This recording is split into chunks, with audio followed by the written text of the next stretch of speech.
In today's lecture, we are going to see about the superposition principle.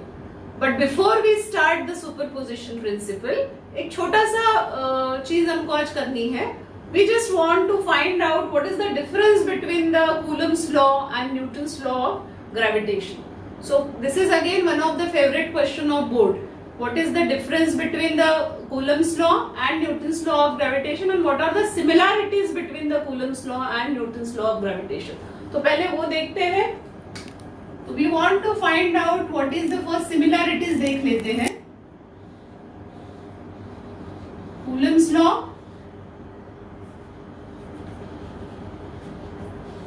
and Newton's law of gravitation.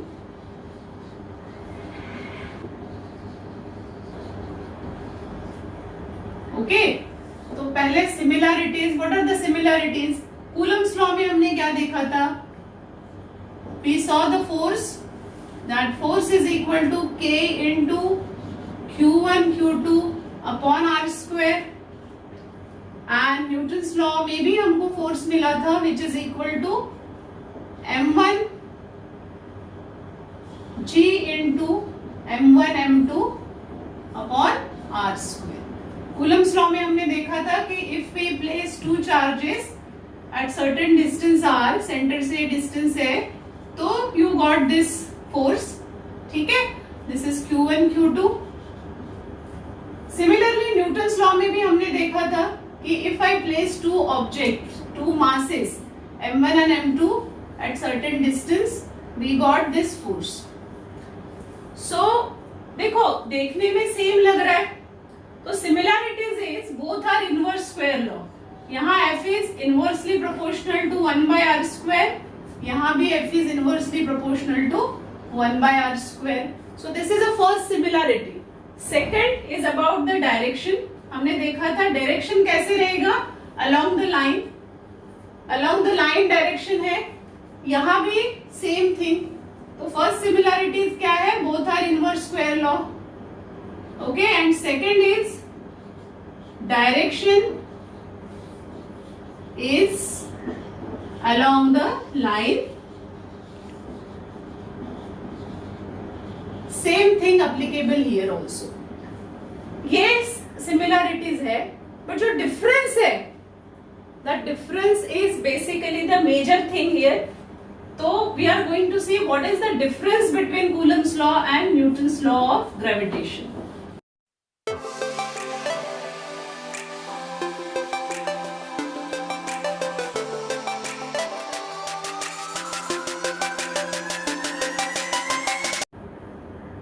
देखो, Coulomb's law में हमको जो मिलता है, Coulomb's law give you electrical force. कौन सा force मिलेगा यहाँ पे? It is electrical force.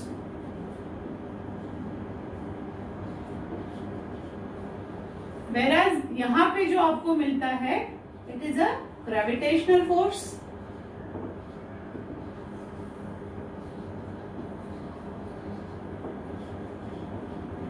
अभी आप पूछोगे कि मैम फोर्स ही तो है, इलेक्ट्रिकल फोर्स है, ग्रेविटेशनल भी फोर्स है, फोर्स ही है. What is the difference between this two forces? But difference बहुत बड़ा है. ओके, क्या डिफरेंस है वो हम अभी देखेंगे. Second is this Coulomb's law में हमने देखा था the force is attractive as well as repulsive. This force is attractive. अगर अनलाइक चार्जेस है तो फोर्स इज अट्रैक्टिव, और रिपल्सिव लाइक चार्जेस है तो फोर्स इज रिपल्सिव. बट यहां जो आपको फोर्स मिलता है, it is always attractive. This force is always attractive.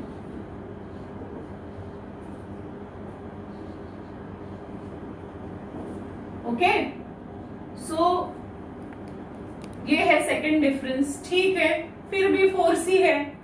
Third चीज देखो यहाँ पे, दिस कूलम्स लॉ में जो हमको फोर्स मिलता है, this force is depends on medium.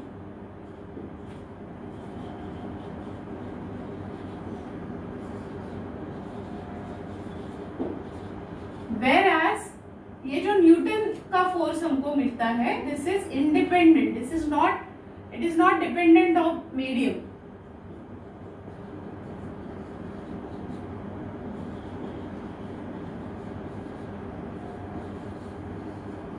कैसे प्रूव करेंगे ये, हम कैसे देख सकते हैं?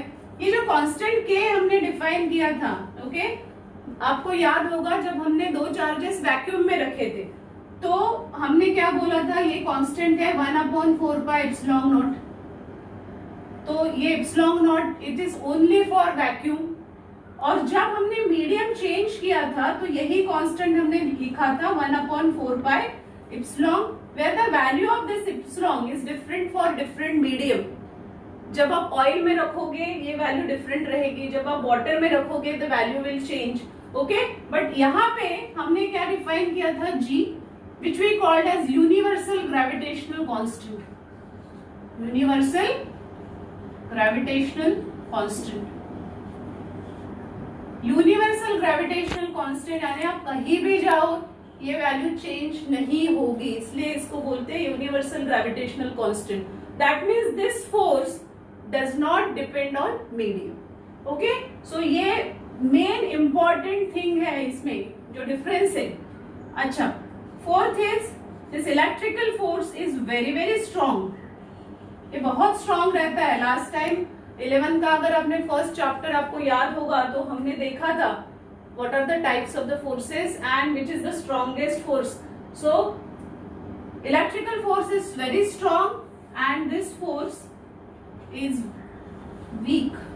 It is basically the weakest force in nature, gravitational force. Okay, कितना strong रहता है? If I want to find out the electrical force between two electrons, okay, तो electrical force I'll write down Fe.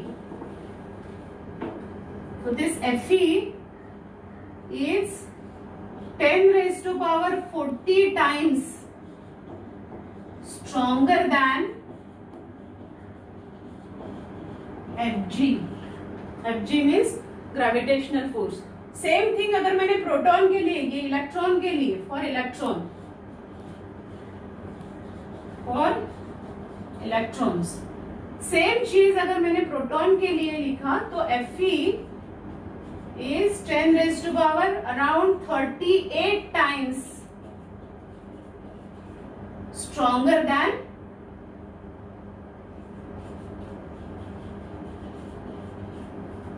Fg. That is gravitational force for proton. Okay, this is for proton. तो देखो कितना strong है, 10 raised to power 40. Can you imagine it? 10 raised to power 38. So gravitational force is basically the weakest force in nature. So this is a difference between the Coulomb's law and Newton's law of gravitation. You have to do it because ये एक favourite और difference तो हमेशा पूछा जाता है. Okay? Now we'll do some.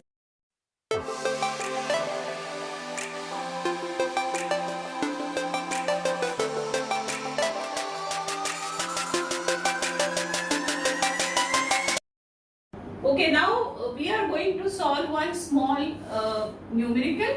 Okay, we have to find out the, लिख लो, question is find the ratio,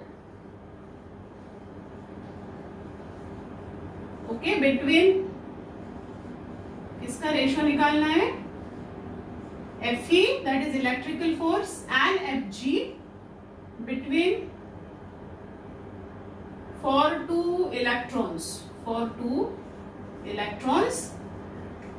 okay, which are placed at some distance,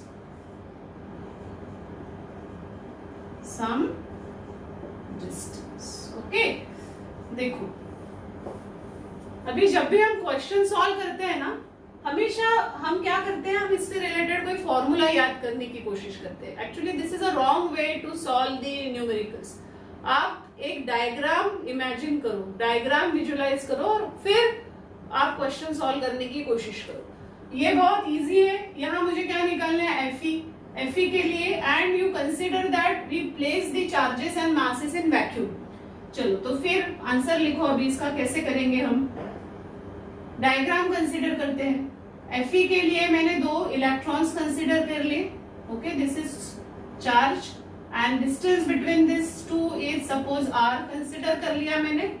similarly for Newton's law के लिए, Fg के लिए हमने दो मासेस कंसिडर किए, suppose we say it as ME because electron का निकालना है हमको, and distance between this is suppose R। ठीक है, अभी देखो फॉर्मूला हमारा क्या था यहाँ पे, F is equal to 1 upon FE बोलते हैं हम इसको, F is 1 upon 4 pi epsilon naught Q1 Q2 upon R square, और यहाँ पे Fg is equal to G into M1 M2 upon R square. ठीक है, चलो we want to find out the ratio between this two. तो कैसे करेंगे, पहले तो हमको पता क्या है, सारी वैल्यूज एक्चुअली स्टैंडर्ड वैल्यूज है, सारी वैल्यूज हमको पता है। तो क्या क्या पता है मुझे, I know the charge on electron which is equal to 1.6 into 10 raised to power minus 19 coulomb. This is a standard value which I know. Then 1 upon 4 pi epsilon naught की वैल्यू हमको पता है, क्या रहती है ये 9 into 10 raised to power 9 newton metre square पर coulomb square. Then I know value of G also. This G is equal to 6.67 into 10 raised to power minus 11 है ना, और इसका यूनिट क्या था, न्यूटन मीटर स्क्वायर पर केजी स्क्वायर। देखो unit में देखो, न्यूटन मीटर स्क्वायर, यहाँ भी न्यूटन मीटर स्क्वायर, यहाँ पे चार्जेस है इसलिए कूलम स्क्वायर, एंड मासेस है इसलिए K G square. And we also know the mass of electron which is 9.1 into 10 raised to power minus 31 kg. That means we know everything, और distance उसने दिया है सेम। ठीक है, तो अभी हम रेशो निकालेंगे, डायरेक्टली हम रेशो लिख लेते हैं, Fe upon Fg is equal to 1 upon 4 pi epsilon naught की वैल्यू है 9 into 10 raised to power 9। Okay, Q1 Q2 दोनों सेम है, इलेक्ट्रॉन है, कहाँ है Q1 Q2, ये into 1.6 into 10 raised to power minus 19 का स्क्वायर अपॉन R स्क्वायर, ये हो गया हमारा Fe का फॉर्मूला। फिर Fg G की वैल्यू लिखो 6.67 into 10 raised to power minus 11, and M1 M2 both are electron, so mass is into 9.1 into 10 raised to power minus 31 square upon R square। ये cut हो जाएगा। अब जब आप सॉल्व करोगे तो इसका आंसर अराउंड आएगा 10 raised to power 40। Okay, that means electrical force is 10 raised to power 40 times more than gravitational force। तो हमने प्रूव भी कर दिया electrical force is much stronger. अभी आप एक होमवर्क करो, you find out the force Fe and Fg, the ratio of Fe and Fg for proton। okay, इसमें चेंज क्या होगा, सिर्फ आपको मास ऑफ प्रोटॉन लगेगा which is again the standard value। ये है 1.672 into 10 raised to power minus 27 kg। ये आप करके देखो, ठीक है। so this is the answer।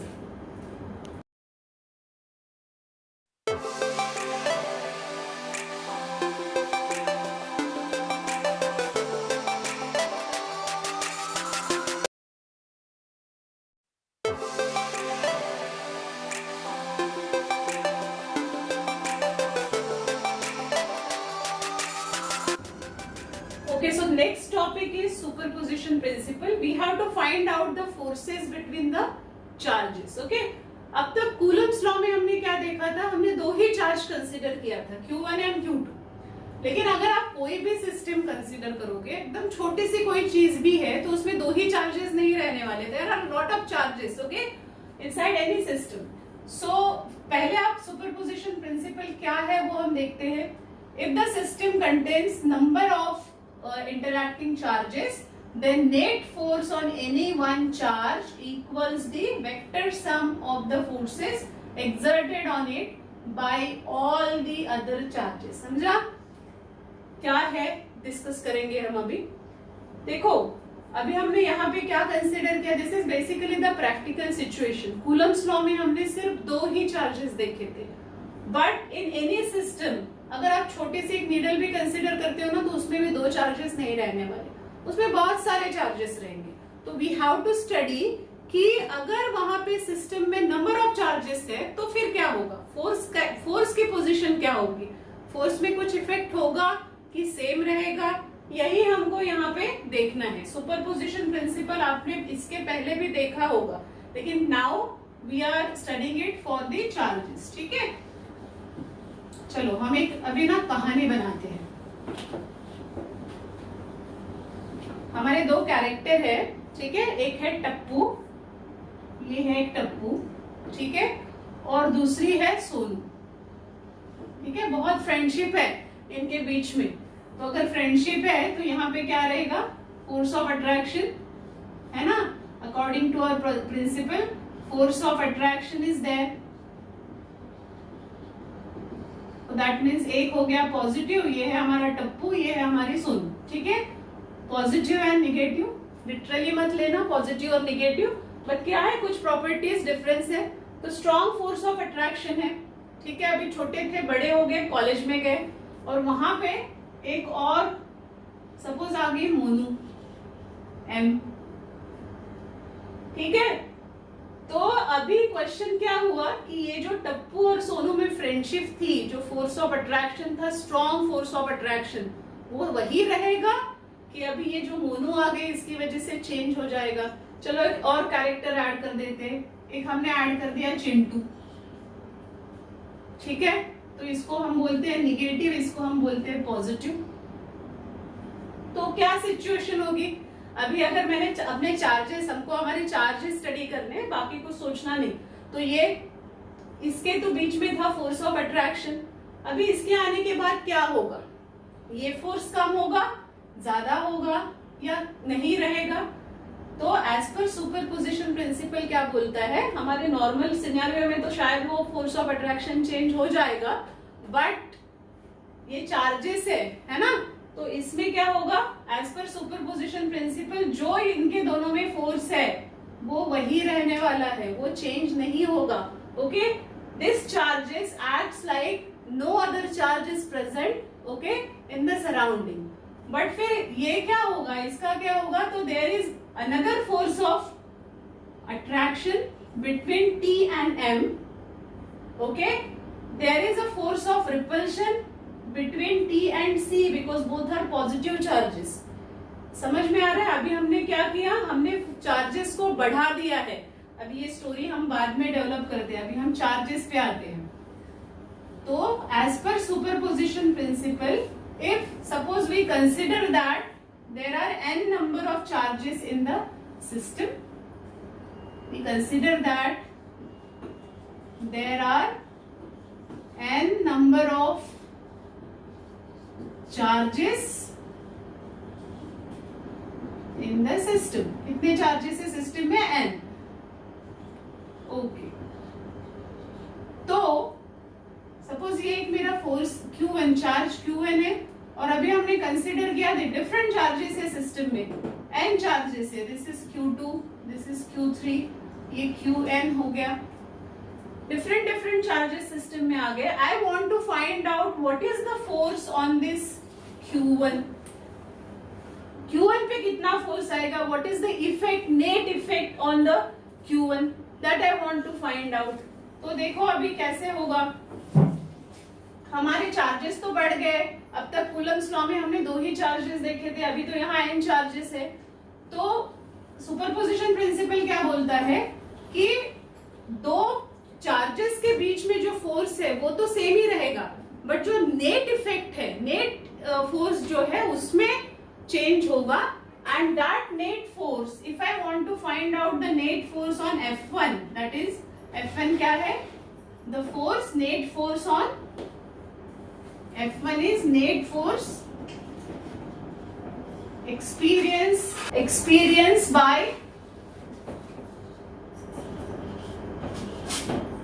Q1. Okay, so this is equal to F12 plus F13 up to F1n. देखो यहाँ पे, and this is a vector sum. Okay, we are taking the vector sum. This is what is F12. F12 is force on Q1 due to Q2. ठीक है ना. Diagram थोड़ा सा visualise किया करो.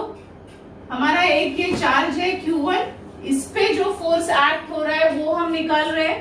तो Q2 another charge, Q3 is one more charge, and likewise we are considering that there are n number of charges in the system, so Qn.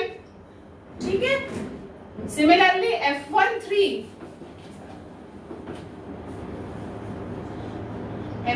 क्या होगा? Force on Q1 due to Q3. और बाकी भी सब up to F1n is force on Q1 due to Qn. ठीक है. अभी इसका फॉर्मूला तो हमको पता है. F12 हम निकाल सकते हैं using Coulomb's law.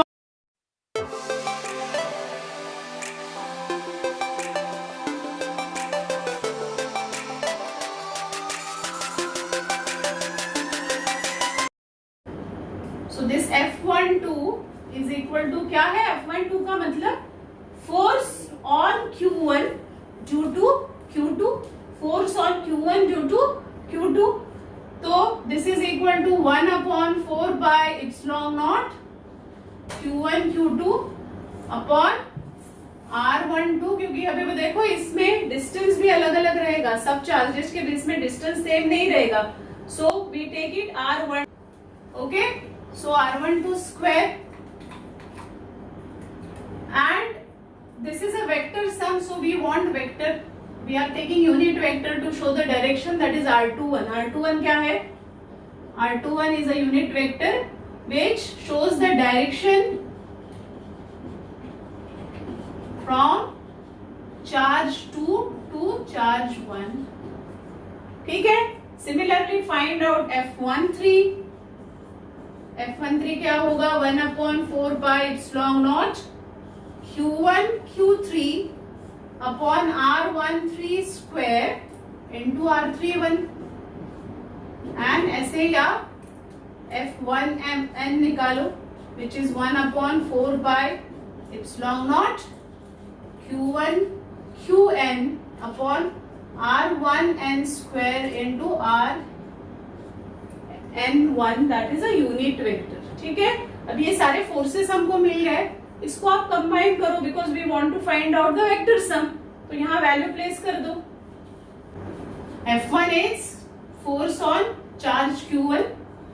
It is equal to 1/4 by epsilon naught Q1 Q2 upon R12 square into R21 plus 1/4 by epsilon naught Q1 Q3 upon R13 square into R31.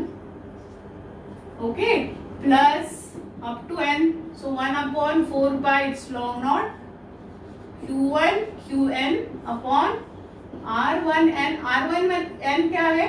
Distance between the first charge to n charge, इसका square into R n1, and this will give you the direction. ठीक है. अभी इसको जहां जो जो common निकल रहा है उसको कॉमन निकाल लो. 1/4 बाय एप्सिलॉन नॉट सब में है, Q1 सब में है, तो इसको आप Q1/4 बाय एप्सिलॉन नॉट को कॉमन निकाल लो. तो इक्वेशन क्या आएगा आपका? Q2 upon R12 square into R21 plus Q3 upon R13 square into R31 vector R31 up to Qn upon R1n square into unit vector Rn1. So this is the equation. This is the force on Q1. Okay? ये सारे charges मिला के, यहाँ पे कोई attractive force रहेगा, कोई repulsive, but सब मिला के जो इफेक्ट आएगा, net force on Q1 is this. Similarly you can find out for second charge की Q2 अगर चार्ज मैंने लिया तो Q2 पे कौन से फोर्स आ रहे हैं, सारे Q2 पे भी अप्लाई होंगे, तो उसका क्या आएगा, we are going to find out that F2 is equal to क्या होगा, Q2 अपॉन 4πε0। अभी देखो फोर्स किसके निकालना है हमको, चार्ज 2 पे, Q2 पे, so that is equal to Q1 upon R21 square into R12, ये चेंज हो जाएगा, plus Q3 upon R23 square into R32 up to Qn upon R2n square upon Rn2. Similarly, you can find out the forces for all the charges. So this is our superposition principle. Okay, यहाँ पे हमारा ये जो chapter है वो खत्म होता है, but we are going to, I'll try to do some numericals also in our next lecture. Okay, so if you like my video, give thumbs up, subscribe, so I will get more motivation to do the work. Okay, thanks a lot, thank you.